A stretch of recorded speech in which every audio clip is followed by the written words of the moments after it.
We're going to take you on a journey into the beautiful countryside of Austria, the Lakes and Mountain District just outside of Salzburg. It's a 4-hour day trip that includes a very nice bus ride through the countryside and a boat ride on Lake Wolfgang and a visit to the charming little village of St Wolfgang and other sights along the way. Our tour includes the services of an excellent local guide, all part of our panorama tour. So we will go from here now to the Lake District, to the so-called Salzkammergut. We're traveling with our local Salzburg guide, Harold Kammerer, out to the Lakes and Mountain District. We'll be taking a boat ride on Lake Wolfgang and visiting the little town of St Wolfgang. It makes a very nice half-day excursion when you're visiting Salzburg. Within a half hour, the bus is driving through beautiful natural landscapes, and you'll be heading to the mountains and a couple of large lakes. And as we drive along, Harold provides some interesting narration about the landscapes and the history. This bus ride with Panorama Tours begins in Salzburg, right near Mirabell Palace, and you drive through town for about 10 minutes, which is also quite interesting. You see where the real local people live, getting away from the touristic old town. We were fortunate to have Harold as our guide. He's lived most of his life in Salzburg and has a lot of information for us. Where we are now, this is a residential district here. I mean, this is not the most famous one in Salzburg, not the most beautiful one. But many of those homes, they were built shortly after World War II by the United States. This was part of the Marshall Plan. And this part here was too damaged quite much at the end of World War II. We are not far away from the train station of Salzburg. In Salzburg there were 15 bombings of the Allies.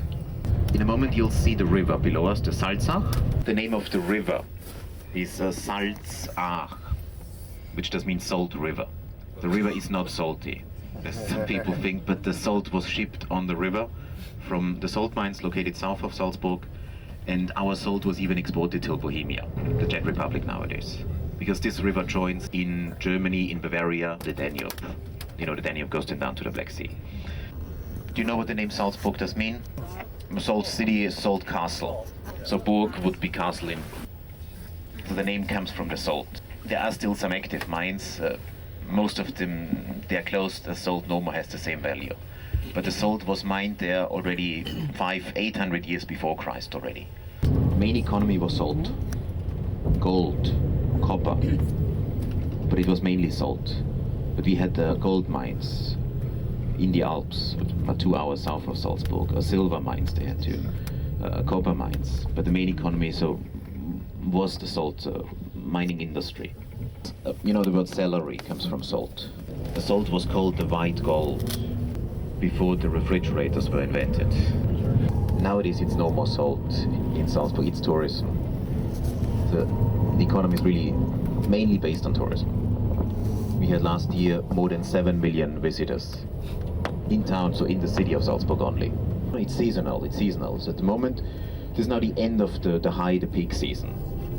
It's from May till the end of September. Then now in October, November it will be very, very quiet. So there are not many visitors. So what do you do? I go on vacation. No, depends. No, there's a little bit of work, but not much. And then it's again busy. It will be busy from mid-December on. Because of the Christmas markets you have in Salzburg, in many other towns at the surroundings of the city, too, in the Lake District, in St Wolfgang, in St Gilgen. Then it's busy till beginning of January, till the 6th of January, and then again quiet till March, April, let's say, beginning of April. I mean, we do have a lot of tourists in winter, but they do not pay a visit to the cities. They go straight to the ski resorts, because they have all the facilities over there. Salzburg was a principality. Salzburg was a church state. It was ruled by the Roman Catholic Church, till by the bishops, by prince, archbishops even. And they ruled the country as absolute monarchs. And they ruled here till 1803 exactly. Then the last bishop had to flee because the French took over. It was the time of Napoleon, the Napoleonic Wars. The last bishop left Salzburg, and Salzburg became a part of the empire, of the Habsburg Empire, in 1816 only. So the bishops from Salzburg, they came to hunt here around the lake for centuries, hunting for deer, hare. Lake is 370 feet deep, Wolfgang See. And then after about a half an hour of beautiful countryside, we arrive at the small village of St Gilgen on the shores of Lake Wolfgang, or the Wolfgang See. And here we get off the bus and take a little stroll in the village. We'll be catching our boat here that will take us across the lake over to the village of St Wolfgang. But fortunately, we have a little time to walk around in St Gilgen and enjoy the beautiful surroundings. And our guide Harold tells us about the Mozart connection here. St Gilgen was the home of Mozart's mother, although Mozart never got here.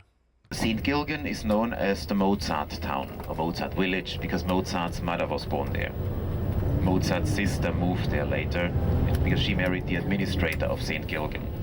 The mother was born here, we'll see it in the house, we'll pass by, and the sister lived here for 17 years.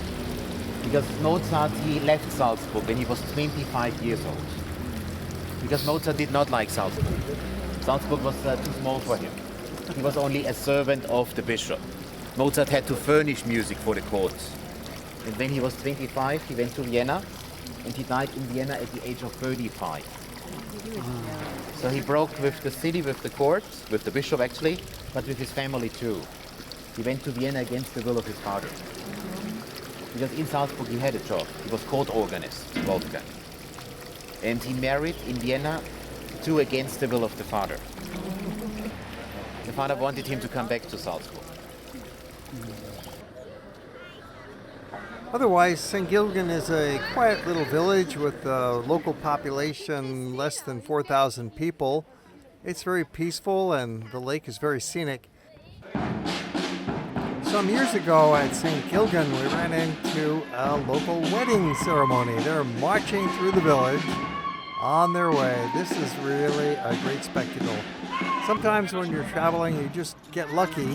When you travel enough, you're going to run into all sorts of wonderful local scenes.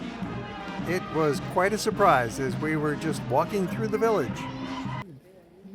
It's most famous as the place to catch a boat ride to go across the lake and visit the little village of St. Wolfgang, and that's what we'll be doing after we finish taking a look at the shoreline. They even have a nice little pebble beach. Boat service is quite frequent on a weekend, with departures about every hour. On a weekdays in the off-season, as we are, it's less frequent, service about every other hour. But we don't have to worry about the schedule because we are on this little half-day package tour from Salzburg with the bus ride and the guide included, and they coordinate the schedule so that we can walk around in the village a little bit of St. Gilgen and then go ahead and get on the boat. It's a 45-minute boat ride, and it's really a lovely, scenic, and relaxing ride. And they even have food and beverage service on board for some light snacks and hot chocolate, coffee, or some beer. They really do their best to make it comfortable for you here on this cruise boat. We're in Austria. We have the great efficiency and the friendliness, the relaxed attitude of the Austrians, and this beautiful scenery. Amazing mountains going by as we float along, viewing the mountains and villages and just enjoying the atmosphere. People swim in the lake, and yes, they even water ski. The boat makes a couple of stops on its way to St. Wolfgang, where we're going, including here at the Schafbergbahn. This is a rack railway. It's the steepest cog railway in Austria. It first began service in 1893, and it still operates today with a steam locomotive.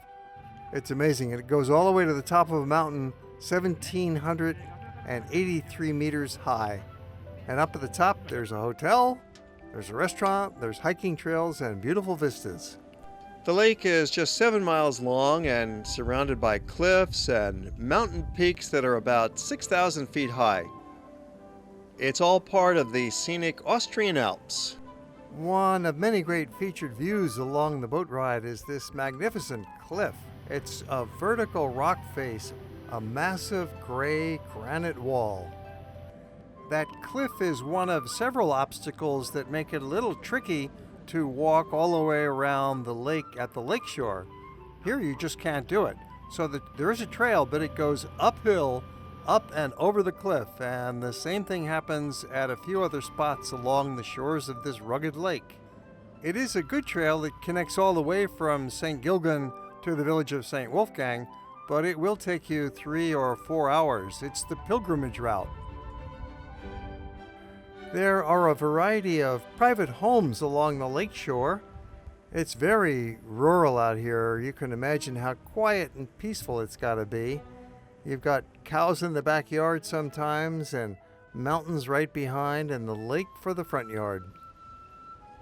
The boat ride generally takes about 45 minutes, and it's just one of those rare moments in life when you can simply relax, you can look out at the view, have a drink, sit down, walk around, talk to somebody, and not worry about anything at all, and just really experience this amazing boat ride on Lake Wolfgang, the Wolfgang See. And then before you know it, all too soon the boat ride is coming to an end as you arrive at the little village of St. Wolfgang. And there we'll spend just over an hour walking around, looking inside the church, having an apple strudel, and doing a little shopping. The town today is a thriving little tourist village. Very popular. It used to be a religious pilgrimage village back in the 1500s and 1600s. And you can see why people would want to come to St. Wolfgang. There are no cars allowed in the central part of the village, but that doesn't mean you cannot get around on an electric scooter. Great way to go. Starting out with some orientation in this little village, it doesn't take long. Now, ladies and gentlemen, we're in the heart of St. Wolfgang, this famous pilgrimage place. Once we get to the village, we have some free time. Our tour escort for the day trip gives us our signals and tells us when to meet again. Okay, 40 minutes past 4 o'clock. So in 50 minutes, we meet right here. And then we're off to wander about and have a stroll, maybe have some pastries, take some pictures, buy some souvenirs, wave to the friendly locals, and just hang out in this picturesque little village of St. Wolfgang. Here's the main lane of the village. You can see it's not very busy, especially now in the off-season. You see here the White Horse Inn. It's the most famous establishment in town because it was the subject of an operetta that was written back in the 1930s. This attracted even more visitors. Very easy to find this hotel since the town only has a handful of streets. Such a pleasant setting, a cafe at the lakeside, and all the different sweets and pastries you can conjure up. The White Horse Restaurant Terrace is one of the most popular and famous places in the little town of St. Wolfgang. It's called the Sea Restaurant and offers a full-service menu. Just across the main little square is another fine outdoor terrace. This is the White Deer Restaurant. Both of these are hotels as well. You can have a meal in the restaurant and then go right upstairs to your room. It's so pleasant with this outdoor terrace cafe. The waiter will bring the apple strudel and cappuccino right out to your table. And the cafe came with a little furry bonus, this cat who actually lives here. It's the cat of the owner, so he's here all the time, and his main activity is lounging around and cleaning himself. The White Deer is zum Weißen Hirschen, and you can rent rooms here for about €100 a night, depending on the specials on offer. The White Horse Inn is the most famous one, but all along the shores of the lake there are various places that you could stay, and they have very pleasant little hotels and guest inns. The lake's a great spot for water sports. You can rent a boat if you like and go off on your own. There's swimming in the summertime. We've seen water skiing. You can rent bicycles and pedal around the different paths around the lake, or just simply take a stroll. Austria has its own distinct culture and clothing, so it's nice that you can find some genuine Austrian goods for sale. Traditional clothing is worn throughout the country. or take it home with you on a little doll, or bring a little village with you. Or how about mugs for beer, or cuckoo clock? They're found not only in Switzerland, we're in the Alpine country after all. Local salt makes another great purchase since we're in the Salzkammergut, the region famous for mining salt. Yeah. Of course, you'll find a number of bakeries around town, and one of the more famous ones is the Café Conditori Wallner. One of the great things about Austrian cuisine is the desserts, so be sure to save room for dessert, or if it's the afternoon, just go ahead and indulge yourself. You could very easily spend a few hours eating, shopping, and just enjoying the sights. We have saved one of the best parts of this village for the end. We're now going to go over to this beautiful loggia terrace and into the church to see a wood carving that's one of the great masterpieces of Europe.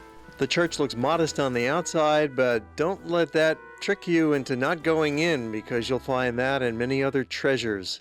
And we have two different guides that are going to explain some of the finer details about the church, and especially about the wooden altar carved and painted by Michael Pacher about 500 years ago. The crowned Mary. And you have four scenes from the life of Christ. You have Nativity, over here. Then you have the circumcision, but you normally do not see on an altar. You have over here the presentation in the temple and the death of the Virgin Mary. The ceiling and the altar and the structure of the main part of the church is still Gothic. In the 1450s, the Gothic church was erected. 1481, the famous altar. But 150 years later, Gothic was not up to date anymore. Baroque was added in order to enlarge the church, because in the 17th century it was already 70,000 annual pilgrims who came to St Wolfgang. So the Gothic church was simply too small. You will see a second main altar in the Baroque style, side altars, the organ and the pulpit is all Baroque. And here, fortunately, Gothic was not really replaced. Interesting, beautiful mixture of two architectural styles in one church. Well, already it's time to leave. We've enjoyed this half-day excursion out from Salzburg. We came out by bus, and we'll be returning by bus, but first we walk down to the lakefront and have another boat ride across Lake Wolfgang. The program you've been watching was actually filmed, here's a little secret, over 4 different visits. So you've managed to get the best of all those tours squeezed into one program about St Wolfgang and the Salzkammergut, just outside of Salzburg, Austria. This episode is part of a series of movies that we've presented about Salzburg. You can find them all on our YouTube channel. We do have a 30-minute movie that describes in detail a perfect day in Salzburg. We've also got a separate movie about the Salzburg Castle, the Hohensalzburg Fortress, and we have a separate episode about the Great Cathedral and several other real important churches. We've got a couple of fun movies about an annual festival that takes place in Salzburg, the Rupert's Festival, and there you've got the beer tent, you've got the folk dancing, lots of people having fun. And you can find all of these episodes, plus some older movies that we made about Salzburg, on our YouTube channel. Also, you can find them on our website, tourvideos.com.